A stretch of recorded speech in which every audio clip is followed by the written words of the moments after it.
Where do I even start? Wow. I mean, I can show you the poster that I got. I mean, that looks pretty cool. Gonna be putting that up in my office. Dune Part 2. Oh my god. Okay, I guess I should start off by saying a little bit of a tangent, a little bit of a side note. I'm working on a video titled Why I'm Not Excited for New Movies right now. And I bring this up because people are gonna be like, what the bro, you're not excited for Dune Part 2? And I go, well, there's a difference between hype and actual quality of a movie. So right before I saw Dune 2, I was actually kind of getting mildly excited for it. I'm like, this is gonna be a big movie. I'm gonna go to the theater, gonna have some popcorn, it's gonna be a good time. But oh my god, the actual quality of the movie. I'm at a loss for words, and I have a bunch of notes right here. I guess I should go through them and tell you what I thought of Dune Part 2. Last year when I saw Oppenheimer, I used the term cinematically full. Like, that movie was really long, and I felt like they just crammed so much movie into it that I needed some time to digest and really soak it all in. With Dune Part 2, a similar phenomenon happened, although as soon as I watched it, I'm thinking, yeah, I'm cinematically full, but I wasn't able to comprehend all of it. I need to see it again right now. All throughout that next morning, I'm thinking I gotta see it again. I'm like itching. I was like actually like being fidgety in the car driving to work. I gotta see Dune Part 2 again. That fast. And that has never happened to me before. I've loved movies in the theater like we all have, and I'm like, oh, I really want to watch that again. Maybe next weekend I can take my girlfriend, or I can take my mom or my dad or my friends or whatever. I do want to experience the movie again. But with this one, I felt obligated to. I felt like I had to see it. It wasn't justified enough that I just watched it once. I had to see it twice. So if you guys have ever felt the same way, let me know down below, and let me know your thoughts on Dune Part 2 as well. So I guess I should use this time to introduce myself. Hey guys, my name is Brandon, aka the BrandoCritic. Thank you so much for being with me today. And I also want to take this time to thank our video sponsor, Into the AM. I'm wearing one of their shirts right now, as I do in many other videos. The link is down below for 10% off. Lots of great options. They fit really well. They're super soft. Can't go wrong with Into the AM. So what about this movie made me feel obligated to see it again right away? Well, I'm gonna reuse one of the lines that I used in my first Dune review, is that it felt biblical in scale. When watching that first movie, I felt the weight of the story that it was setting up. And similar to Harry Potter and the Deathly Hallows Part 1, I knew that that movie was gonna be the setup for the much grander story in the second part. And there's an interview with Austin Butler at Cineplex where he talks about how the first movie's the appetizer, this movie's the real meal. He's totally right. Like, this movie feels monumental in scale, and it does feel as grand as one of the stories from the Bible. And you don't even need to be a religious person to see the similarities, right? You got the Messiah, you got the prophecy, you got the man from another world who's gonna save these people. He's also resurrected, right? And the theme of the one man leading these group of people from the desert against tyranny, right? Like, this is very biblical in nature, and it feels as such. This movie's huge, guys. It might be the most epic movie in recent years since, I don't know, Lord of the Rings, Return of the King, like a movie of that magnitude. I mean, some people might say Zack Snyder's Justice League. Some people might even say Endgame, but in terms of I don't know if those movies really hit that scale. In just the second movie, mind you. But the themes of these biblical stories are really well established here, and I think the main reason why they work so well in this movie is that the world is really fully realized. Like, the Fremen and the customs and their way of life and their religions and the way that they speak, the way that they harvest water, and the importance of water to these people. And the most important part with that is that we feel like we are on the same side as these people. We are the outsiders learning the ways of the primitives, so to speak, right? They don't have the technology of the Harkonnens or the Atreides, so to speak. Much like the Native Americans in Dances with Wolves or the Na'vi in Avatar, we end up learning the ways of the people who are closely tied to the land and the world that they inhabit. And we want to fight alongside them, which is the most important part for a movie like this. You have to want to fight with our heroes, but then we also want to fight against the villains. And the Harkonnens in this movie are very, very evil. They feel like this unstoppable mega force. And that is always important for a movie like this. I mean, Stellan Skarsgård, he's like this big, gross, ugly, kind of like Jabba the Hutt. And yes, I know that Dune came before Star Wars. Don't send me your angry comments. But it's Austin Butler. Oh my God, I'm so impressed with him in this movie. I loved him in this movie. He is so menacing. He is just such an evil dick. And he's kind of like that perfect anti-Paul Atreides, right? I've said this before and I'll say it again.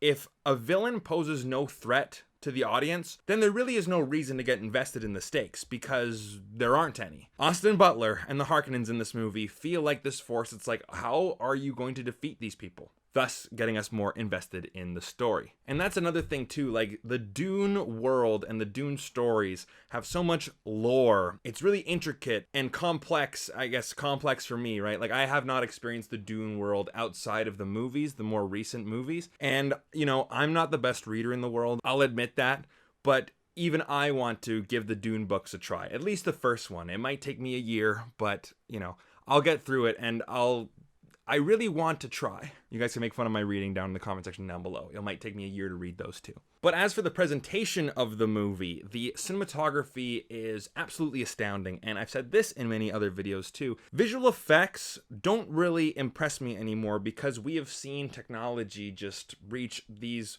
all-time new heights, and every movie has amazing special effects now. But man, this movie is just gorgeous. Every single wide shot and every single big set piece, like riding the big sandworm and that big prep before battle and the actual battle sequences, like they are shot so beautifully. The effects are seamless in this movie. It is one of the best looking movies I've ever seen. And I have said that before, but wow, like this movie, I think really does push the bar to that next level. What action, adventure, science fiction movie can look this beautiful? Like a lot of these shots, like you could, you know, take a screenshot of this, put it in the Louvre and be like, yep, that's a piece of art. And I think that people would be like, yeah, I think so too. And on top of that, this is the most Hans Zimmer has ever Hans Zimmered.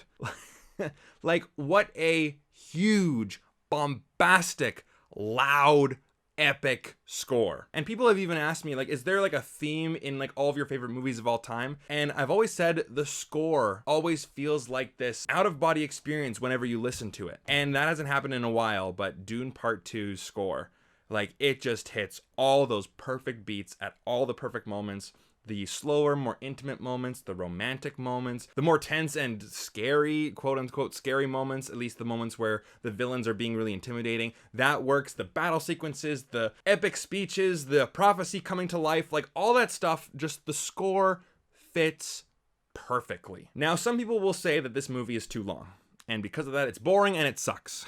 Because a lot of people complain to me about the first Dune movie because of those reasons. Yes, if you did not like that about the first Dune movie, then I think you'll probably think the same about the second Dune movie, except for like the last half hour or 20 minutes, right? But to them I say, know what movie you're going into. This is not Guardians of the Galaxy. This is not a quip a minute, laugh riot with lots of bright colors and fast pacing. Like this is not that kind of movie. I've always said this too.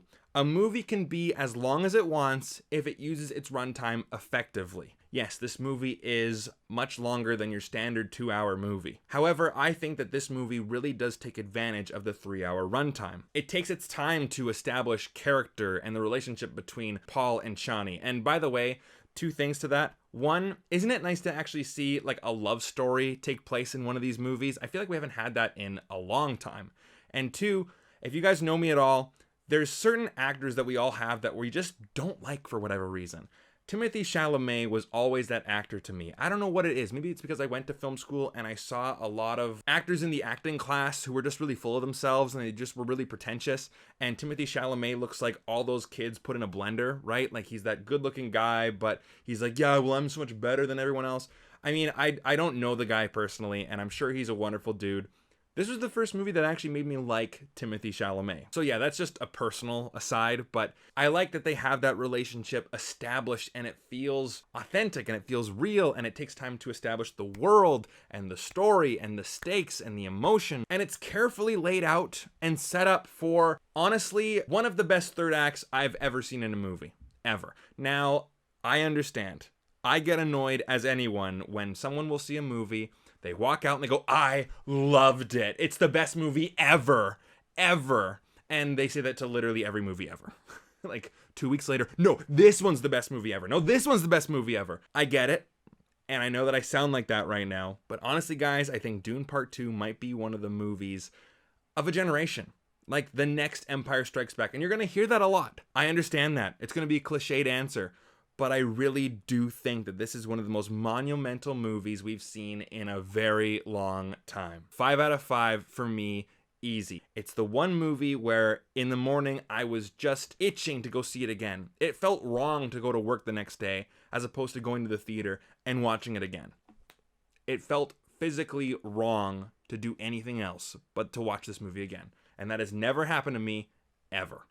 So I think that speaks for itself. So there you have it, guys. That's my review for Dune 2. Thank you so much for watching. If you liked, hit like and subscribe. And I also want to plug in my Patreon down below. We have monthly movie nights. So if you want to watch a movie with me and hang out, then that's the place to do it. I give you guys movies every single month and you guys get to see content early. It's a really great time. And we're all friends on there. So if you want a really fun family community, then that's the place for you. Thanks so much for watching, guys, and I'll see you guys in the next one.